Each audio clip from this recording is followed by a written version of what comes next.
Welcome to the Mindfulness Meditation Podcast. I'm your host, Dawn Eshelman. Every Wednesday at the Rubin Museum of Art in Chelsea, we present a meditation session led by a prominent meditation teacher from the New York area. This podcast is a recording of our weekly practice. If you would like to join us in person, please visit our website at rubinmuseum.org/meditation. We are proud to be partnering with Sharon Salzberg and teachers from the Interdependence Project. The series is supported in part by the Hemera Foundation. In the description for each episode, you will find information about the theme for that week's session, including an image of a related artwork chosen from the Rubin Museum's permanent collection. And now, please enjoy your practice.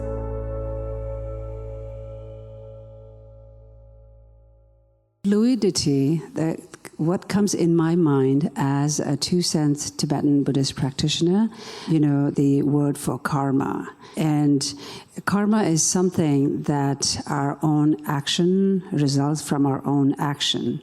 So that can be from many past lifetimes, because Tibetan Buddhism or Buddhism believes in next life, reincarnation. So the karma, even though, there is certain action and then you face the causes and effect, the condition, but then if you do good things, you can actually try to get rid of the obscurations or the negative karmas too. So that is fluid, right? Like fluidity. And the art connection for today is this really brilliant treasure revealer called Jetsun Nyingpo. He's also addressed as Lama Jetsun Nyingpo, which is a teacher from the 16th to the 17th century master. And I'd like to share you that, I'm so thrilled to be here to introduce this, because having received these great Nyingma teachings from my root teacher, His Holiness Pano Rinpoche, who is one of the greatest Nyingma masters of this century, who actually passed away in 2009, I grew up receiving teachings and hearing so many of the treasure revealers, including Jetsun Nyingpo. And so I was so excited to find out that, this is the art object for today. And, I was just asked, because Dawn is not able to be here, so if you wanted to hear Dawn's beautiful voice, it's today I'm Ton, not Tashi or not Dawn, but Ton, I was joking. So the other beautiful connection about Jetsun Nyingpo is that it turns out Jetsun Nyingpo is born in a place called Gongpo in Tibet. And guess what? Gongpo is where my mother was born. But in 1959, when the communists took over Tibet and my mother was a teenager, and so many, around 80,000 Tibetans, along with the Dalai Lama, crossed the Himalaya mountain on the foot and came into exile. And that's where I'm born and raised. So, that's another connection that I have that I was excited to share. So the treasure revealers, there are treasures that has been hidden by the great Padmasambhava, who brought Buddhism into Tibet in 8th century. And then along with his consort Ishitsoja Mandurava, they hid so many treasures in the skies, in the rocks, in the water, space. And then treasure revealers were born different time to reveal the treasures to benefit beings during that period and onwards. And so these treasures are revealed by the treasure revealers at a certain time, and then it benefits the period and moving forwards. So that's a great example of Jetsun Nyingpo. And today, I believe, is International Women's Day. Did you all know that? Yay, right? So hashtag International Women's Day. What? It's March 8th. So this week, basically, okay, can I rephrase it and say this week is International Women's Day? And, in the Tibetan Buddhism, even on Mother's Day, I used to wish everyone, including men and everyone, Happy Mother's Day. And then I explained, we believe that everybody has been your mother in one single lifetime. To treat everyone with respect and how you want to be treated. treat others like how you want to be treated. That being said, why it says is that everyone has been your mother in one single lifetime is being born as a human, we believe that it takes many lifetimes to be reborn in this human form. That you may have done something really, really great in many past lifetimes to be reborn in the human form. So it's called precious human rebirth. And so that connection to many lifetimes, that everyone has been your mother in one lifetime. So that connects to everybody as Happy International Women's Day, right? And when I was, sharing that, there was one person who was from San Francisco, who's the executive director of aging research something, and he said, wow, that is so interesting that everybody has been mother in one single lifetime in Buddhism or Tibetan Buddhism, because he said, what I have heard, found out from his research, he said, is that DNA comes from mother. Isn't that something? So I always say Buddhism is so science, right? Okay, I don't want to talk too much. So today, our teacher is Kimberly Brown. So wonderful to have you back, Kimberly.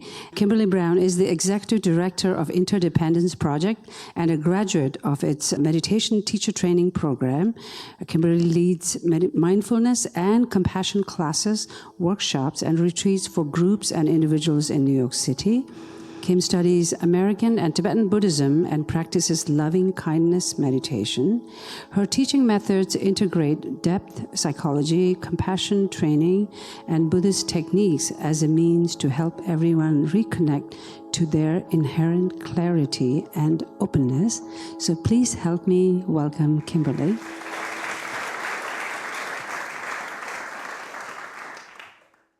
Tashi, thank you for that beautiful introduction. And hello, everyone. Yes, I am surprised to see anyone here in this winter storm. So you are like the A-team. Thank you for being here, and take a moment to appreciate that you came here for yourself and that you're supporting your community. Is there anyone here that is brand new to meditation? Great, welcome. Welcome. Hi. So, as Tashi mentioned, today the theme for this month is fluidity, and it's corresponding with the Rubin's year-long theme, The Future is Fluid. So we're looking at this amazing tanka of this great teacher, Jatsen Ninpo, and it said that he practiced in a cave for 17 years, that his mind was vast and wise. As mentioned, he lived in the 17th century, and he discovered or revealed these teachings. Now, these teachings were hidden in the 8th century by this teacher, Yeshe Tsogyal. I always mispronounce that, thank you, Yeshe Tsogyal. And she had planted them in the 8th century with the intention for future teachers to discover this at auspicious moments and reveal it to help everyone wake up, right? So this Lama discovered these hidden treasures, and there were two types of treasures. They call the Tibetan word is terma. And there are two types. There are actual artifacts, material objects, ritual objects, hidden in the earth, in the landscape, to be discovered. And then there were teachings. And these teachings are translated in English often as intention treasures. Okay? And the intention treasures are revealed in someone's mind, right? And this Lama, you can see, her treasures were revealed in his mind, and he wrote them down, right, so he could share them. So in a certain way, it's possible, I think, for us to consider this as an important metaphor for our own practice. Okay? As we practice, we are cultivating our own intention treasures that will be revealed to us in the future. The present is determined, what's happening right now is determined by countless conditions and causes from the past, okay? In our own lives, this is our own actions, our own thoughts and words and speech and behaviors, and also the conditions in which we live, right? So all of that creates the present, and then our present moment actions create the future. So what that means is that the future cannot be determined or fixed. It relies upon previous causes and conditions to arise. That means we can create conditions in which auspiciousness is revealed in our own lives, in our own mind. Now, these intention treasures we can cultivate right now for the future through our practice, our meditation, our Dharma practice. And by Dharma practice, I mean our formal sitting meditation, but also each action that we are orienting, that we are choosing to orient in a way that is beneficial to ourselves and each other, and that is not harming to ourselves and each other. Okay? And through these practices, we can start to manifest our intentions, our treasure intentions. When I was thinking about this idea of the future not being determined, more or less I think we all understand that. And yet, there's also a sense that each one of us are very fixed personalities, selves, individuals, right? There's an idea of, oh my God, I've always been this way, I'm never going to change. She's been like that since she was a child. My mom's always been difficult, she always will be, okay? And yet that is a complete misperception, because there is no fixed Kim, for example, like a little Kim that's in my head, and I could, maybe extract her and put her on a table, impermanent, unchanging, right? That's not how it works. Everything that's arising in me is a result of past causes and conditions, right? So we can start to see how what we set in the present can help determine our future. And in fact, probably I think many of you have been coming here quite a bit, and in the Buddhist tradition, you'll often hear people say, we are planting seeds that will ripen in the future. You'll hear things like the fruits of your practice, okay? And that's all pointing to how we can begin to cultivate in the present moment actions that have outcomes that are beneficial to ourselves and each other in the future.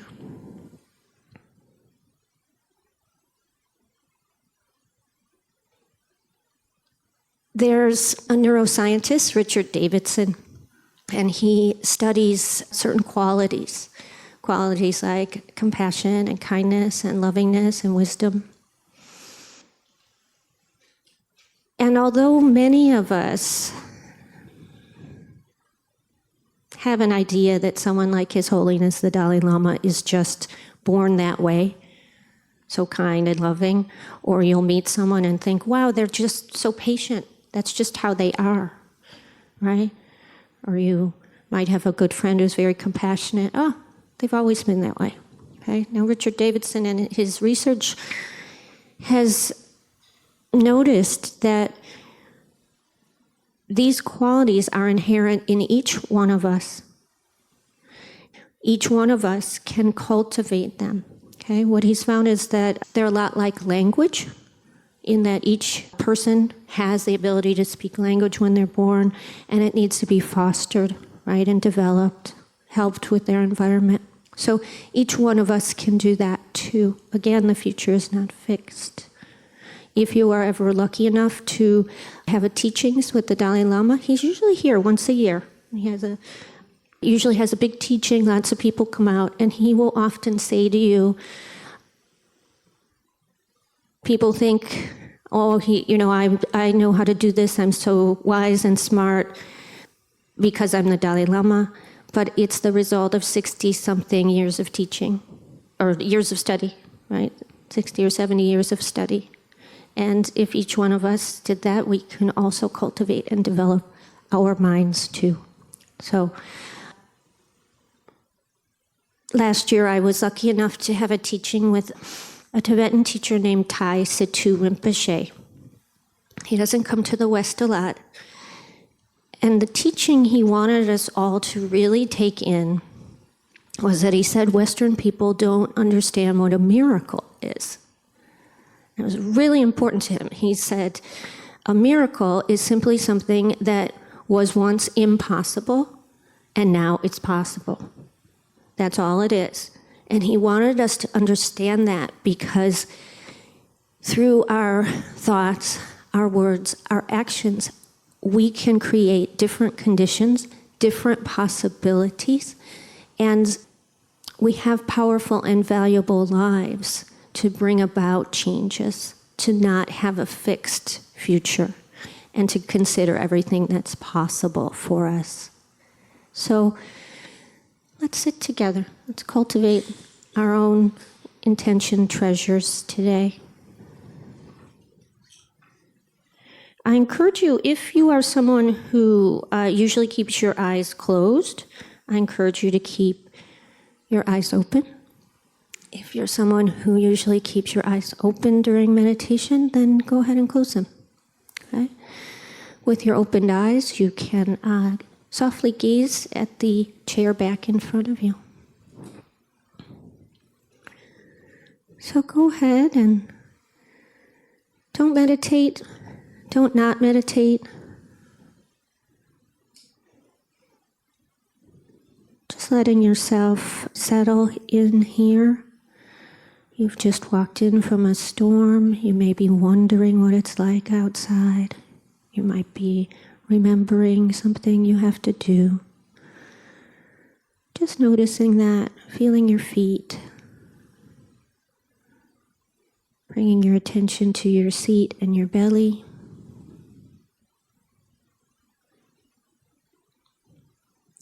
Feeling your shoulder blades and the back of your head, allowing sound to enter your ears.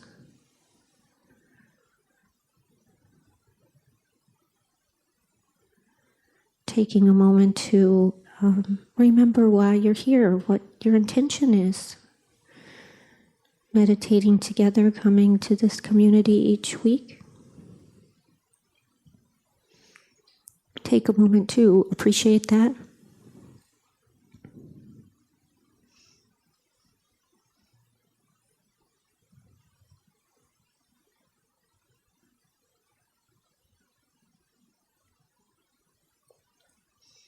Noticing where your mind is, gently feeling your feet and your seat and your belly. Bringing your attention to the center of your chest. Noticing that you're breathing. You can go ahead and take a few conscious deep breaths.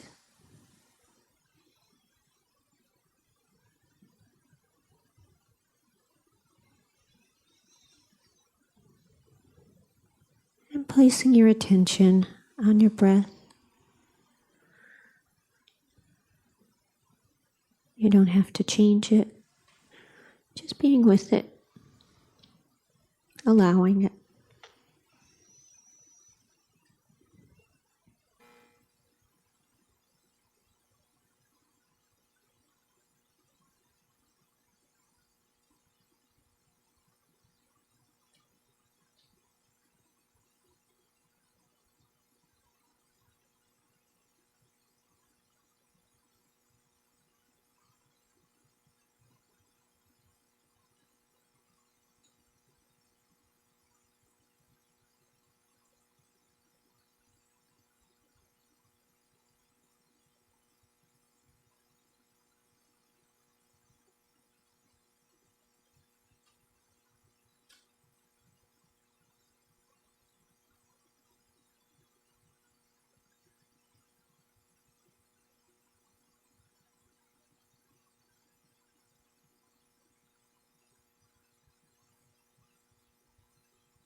Noticing where your mind is. If you strayed from your breath, gently returning.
Noticing where your mind is.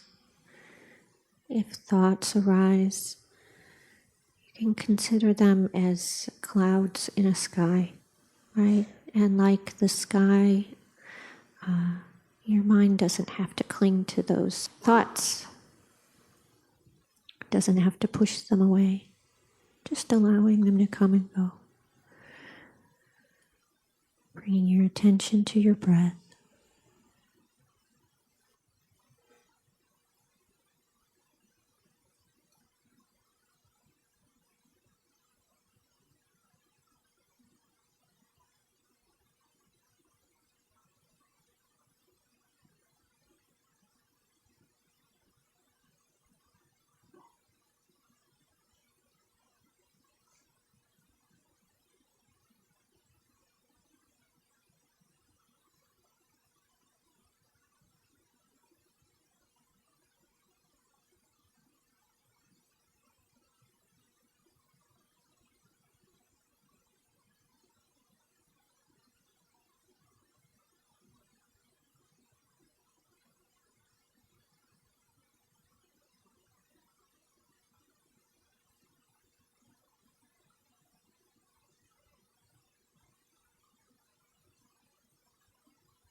If you're telling a story or remembering or planning, just noticing that. Bringing your attention back to your breath, to this moment. That's the practice.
Taking a moment to reinforce our intention.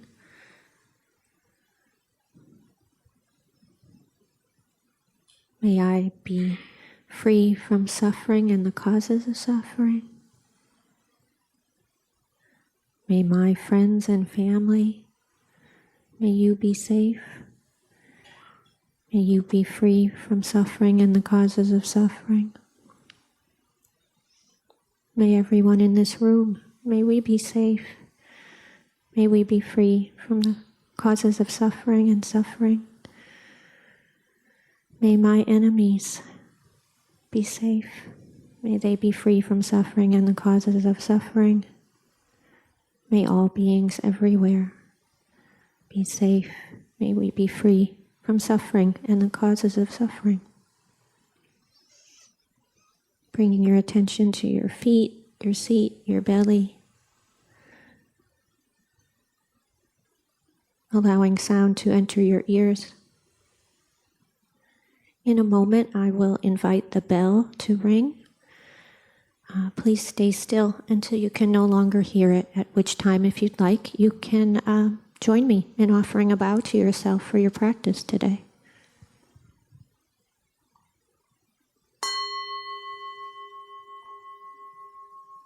Thank you, everyone.